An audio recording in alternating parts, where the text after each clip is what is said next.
I absolutely love this headline. Why are Delaware Democrats trying to give Elon Musk $55 billion? There are more important things than the state's corporate franchise fees. Let me give you the simple version, my friends. The latest news is that Dropbox has officially left Delaware. They filed, they're gone. A wave of corporations are leaving Delaware. For those that aren't familiar, the story starts with Elon Musk, who was entitled to a multi-billion $55 to $70 million pay package for Tesla. The company, of course, was incorporated in Delaware.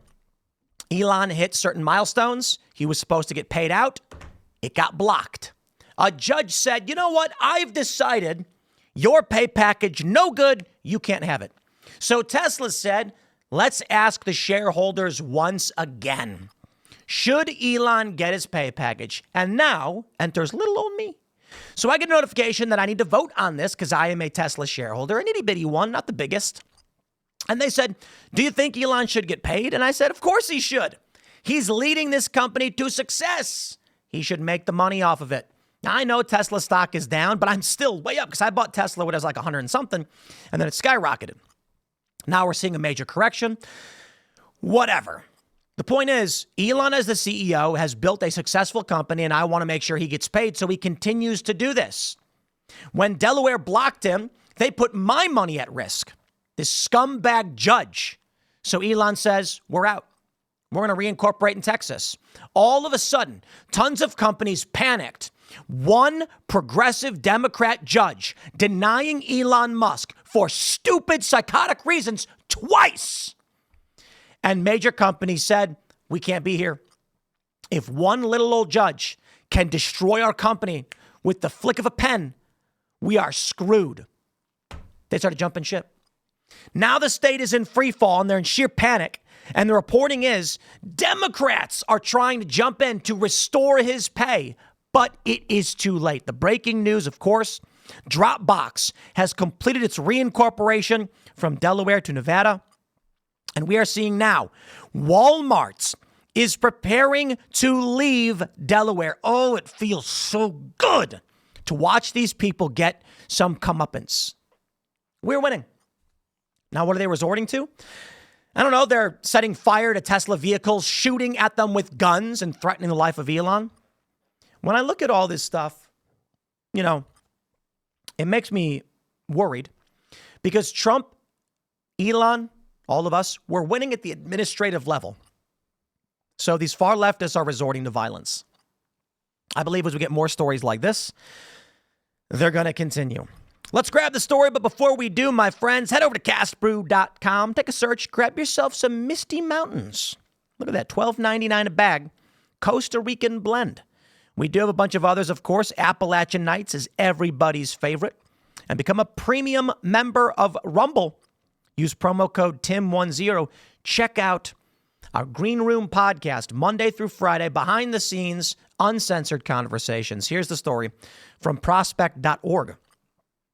They say for over a century now, Delaware has been the home of most large American corporations. The state government has set up an incredibly corporate-friendly regulatory tax and legal regime. And so big companies locate their official headquarters there.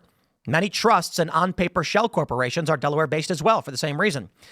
It's a classic race-to-the-bottom dynamic where because the federal government does not set a consistent baseline, states competed as to who could pander the hardest to big business.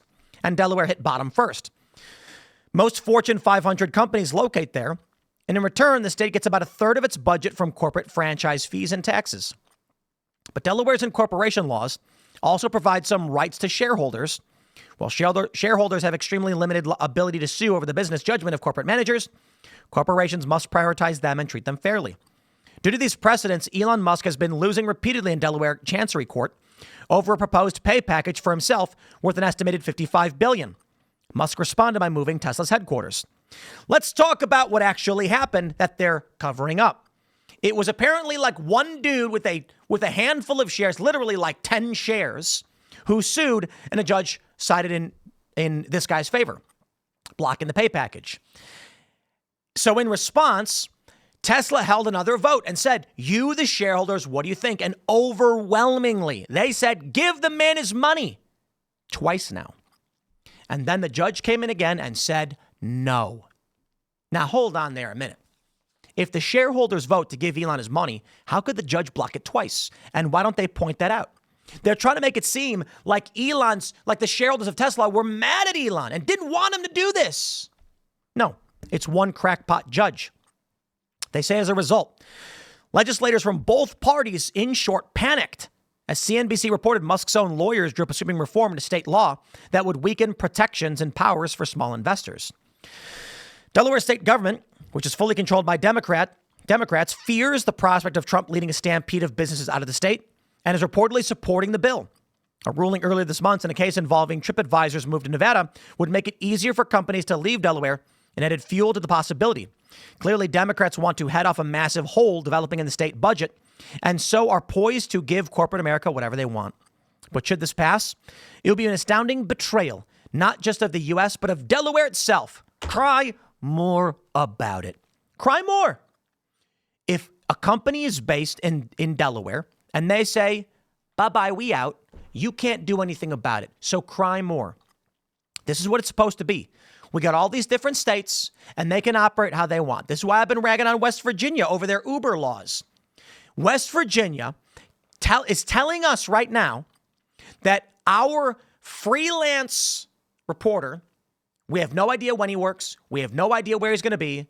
He can sell to us when he feels like it. He's not on a retainer. They said he's a full-time employee. I said, you will not get one penny from me, you scumbags. I've talked to people in government and I said, I ain't paying it. It's not going to happen. Let's play. Because I will shut this company down before you take one penny trying to steal from me. You want to play ball? But you know what's messed up? Regular small business, like small businesses in general, they can't handle this. The state comes at them and say, pay up or else. They say, we can't afford it. It's probably going to cost us more money to fight this than to just pay it. And the state is hoping they can rip us off and steal that money from us, claiming that a freelance reporter who 1099 is a full-time employee. So I say, I can go to any state I want. I don't need to operate here. You want to play ball? We'll play ball. You want to take one penny from me? I will shut this down and I will operate out of a van in Texas before I pay you off from trying to steal from me. I digress. In Delaware, they're seeing this mass exodus. We have this Elon blog. I don't think it's not related in any way to Elon. It's a different guy. But he mentioned several companies: Trade Desk, Activision, Moelis, TripAdvisor. He says there are more examples beyond Tesla. He writes, examples of problems in Delaware causing companies to leave. Part of the concern in Delaware, as a Wall Street Journal opinion piece recently put it, the likelihood of expensive, meritless, or value-destroying litigation leads public companies in Delaware to avoid deals they would otherwise make. The other part is a few more extreme Delaware activist judges who apply creative writing to interpreting the law. The most famous example is the court invalidating Elon Musk's board and subsequently a shareholder-approved compensation package. The ruling was viewed as political activism by many following any form of legal framework. Tesla subsequently reincorporated to Texas with 84% non-controller shareholder support. Let me stress, the board said pay Elon. The judge said no. The shareholders then voted and said pay the man, and the judge said no. Trade Desk. Delaware court required special committee approval for controller transactions that were fully disclosed at IPO and had operated without challenge for years. Activision. Delaware court invalidated merger approval process on technical grounds despite 98% shareholder approval and no evidence of harm. Moelis & Company. Delaware court invalidated long-standing stockholder agreements between the company and its founder that were disclosed in IPO requiring a legislative fix. And for TripAdvisor, Delaware court ruled that merely reincorporating to Nevada required special committee approval and minority shareholder vote because reducing litigation exposure was deemed non-ratable benefit to the controller. So here's what's next. Walmart is mulling a Delaware exit. Oh boy. A small group of corporate attorneys last month told Delaware legislators that blue chip companies, including Walmart, were considering moving their corporate legal residencies out of the state, some before reported. The news is said to have Delaware's political and business leaders reeling. The small state of Delaware, with just over 1 million people, derives more than 1/3 of its state budget from corporate legal fees, not to mention the far greater impact corporation business has on the economy. But now many businesses are fleeing the state due to its woke policies, left-leaning judges, and anti-business environment. In late January, Meta confirmed it was in talks with Texas about reincorporating in that state and pulling out of Delaware. Let me tell you how it works, my friends. Let me tell you how it works. Right now, this is important. West Virginia's legislature has passed a ban on artificial food dyes. Huge, massive success. But big food producers at the national level are threatening West Virginia, saying, we'll leave. If you don't want us to sell our food here, we'll leave. That's going to be a challenge for the governor because he could still veto this. We need support. We need people to say, we are going to make sure the state can still sell food and make money. I think it should be done. I think food dyes, artificial food dyes should be banned. Use carrots, use blueberries, whatever, beta carotene. Stop using this garbage. Clean food. I think it'll be a tremendous benefit to West Virginia. But that's the risk right now. Big business says they're going to leave. For Delaware, what people need to understand is this is not just about business. They have crazy trust laws. They want all wealthy people to set up there. I had a lawyer advise me. He said, Tim, you got to set up a trust in Delaware because the way it works is you put all of your investments into the trust.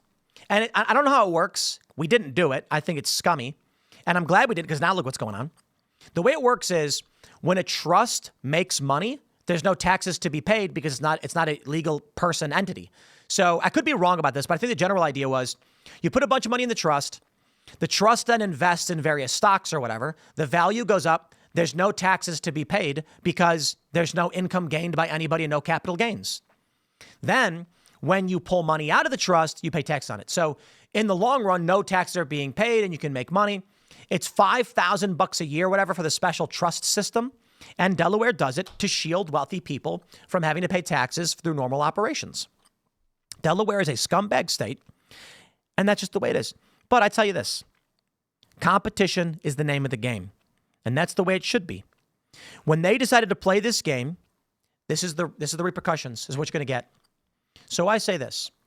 In West Virginia, what people need to understand about business, when they're saying Facebook is negotiating with Texas, I've got people from government begging me not to leave. I shouldn't be so talking to me. Many of them are saying, hey, Tim, we'll figure this out. Please don't leave. I shouldn't be so crass. What are we worth to West Virginia? Well, not a lot revenue-wise, but PR-wise, it can be way worse. When I tweeted that we were mulling leaving West Virginia over their Uber laws, and we still are, I was slammed in every direction from every politician, not every, but many politicians in the state. Even the governor, was tweeting about it. And they were saying, give us a chance to fix all of these things. We just got in. It's been a Democrat state for so long. We're going to fix this. Well, the state then still followed through with enforcement action against us, which I believe is criminal harassment.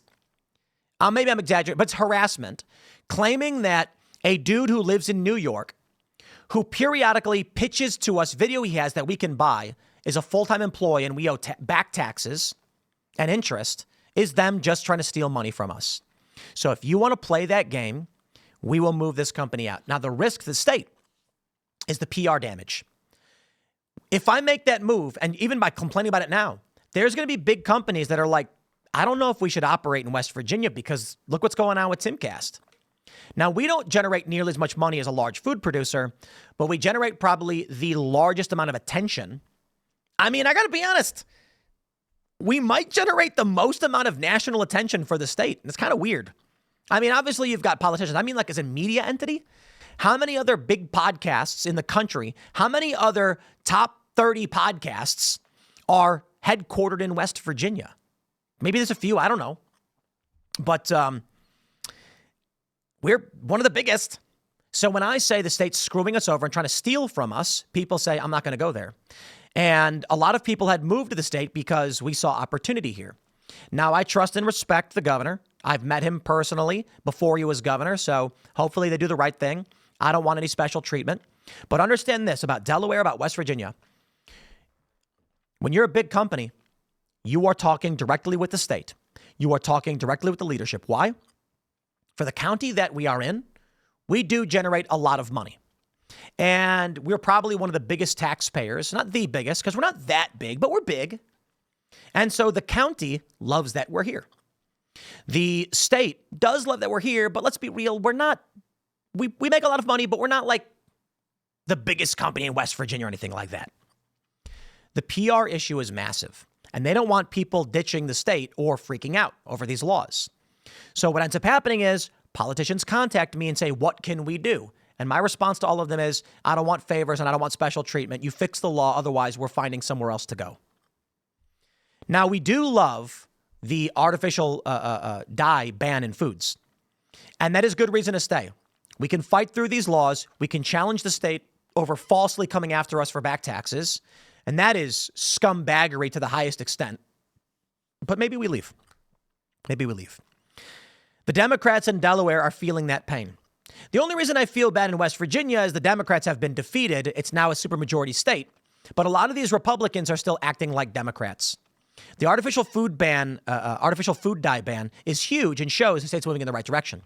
So maybe what we need is for the state to fix this law and stop harassing us and trying to get us to pay money we don't owe. I get these union people, all these scumbags, messaging me being like, you just don't want to pay benefits to people who deserve it. Screw off. I'm going to spare the profanity. These people, these union gangsters, want to force you to be an employee so they are guaranteed union fees in states where you don't have a choice and you're forced to work for the union. Screw that. A dude who does not live in this state, who films whatever protests he wants, whenever he wants, is not an employee. But if you want to play that game, okay, we'll stop paying for any of his content and he'll have no job. It's insane. The dude sells to whoever he wants. Elon, he goes and covers whatever he wants, whenever. So we don't want to buy that. So we do want to buy that. They call him a full-time employee. We got 2 IT guys out of state on retainer. They work randomly. We have retainers because we want to make sure we have the time allotted. Full-time employee. One guy's full-time, one guy's not. We said, how come you're saying that guy is and that guy isn't? And they went, no. And I'm like, okay, you're lying. Is it because one guy got paid more in the year? Our IT guys are not employees. We're not an IT company. They don't work on a schedule. They don't have to be anywhere. They can work wherever they want, whenever they want. They can outsource to whoever they want. It is an IT company. And the state of West Virginia said, don't care. Pay up or else. And I said, or else. Or else. Let's go, baby. You want to go to war? We'll go to war. Screw you. Back to Delaware. Their game, the game they're playing, is way bigger. Who am I? Some guy in West Virginia, whatever. Delaware. You got all the big corporations, and they're going to jump ship. Good for them. I'm on their side. The state is a bunch of scumbag activists, and they want to burn down small business. They want to burn down big business. They want to gut people's bank accounts, whatever it is they're doing. Then people will leave. Don't go to Delaware where the activist judges are going to screw you over. Because I'll tell you this. When I was first setting up the corporation for Timcast, we were in New Jersey. And I got told by my accountant, do Delaware. They say, register in Delaware, pay for a registered agent. You're going to save so much money. And I said, that sounds like scumbaggery. And they said, it's totally normal. You operate nationally. You're a podcast. People all over the country are customers. You don't need to be in New Jersey. You're only there for your studio. So the company should be in Delaware. You'll pay less taxes. And I said, I'm not going to do that. I live in New Jersey. I pay taxes where I live. We left New Jersey. Scumbag state. For a lot of reasons. We went to Maryland. We said we're going to operate in Maryland. Maryland actually wasn't bad to us. Seriously, their gun laws are garbage, but Maryland wasn't bad to us. We only relocated to West Virginia because we wanted larger property to lower cost. And it turned out the taxes were worse. We tolerate it because the gun laws are better, security is better, and we believe in the new administration and the moves they're making. But now you want to come at me like this? After everything good I said about this place, you have the nerve to put a knife in my back. So I take this stuff personally, and I gloat when these people cope and seethe about big corporations ditching Delaware. It feels good. I'll tell you how I feel. We could have stayed in Maryland. I don't like the state, but they were good to us. They didn't bother us. The taxes weren't so bad. We were 10 minutes from Virginia and West Virginia, not even 10, like literally a minute, right on the border. And so we could go wherever we wanted, but the gun laws were really bad and the property's more expensive. So we were like, we can get a much bigger property and build a bigger space if we leave. Granted, we got like 11 acres or so in Maryland. It's just the property's on a mountain. Seriously. So, and I know it's an East Coast mountain, so calm down, West Coasters. So we were like, it's better just to move and relocate and make a different business here. We go to West Virginia. We tell everybody to move here. We invest in property in Martinsburg. We try building things out. And what happens? The state comes to us and says, we're going to take from you high five figures that they have no right to. They're going to lie and enforce a fake law against us. And they keep pushing and they keep pushing. So West Virginia, man, I want to give the new administration a chance, but man, am I just so sick of this. Good luck, Elon, and screw you, Delaware. We'll work out our problems in West Virginia, but in the meantime, I hope Elon wins. I hope Delaware cries more about it. Later. Stick around. We got more shows coming up. We'll see you all at Timcast IRL. Follow me on X and Instagram at Timcast.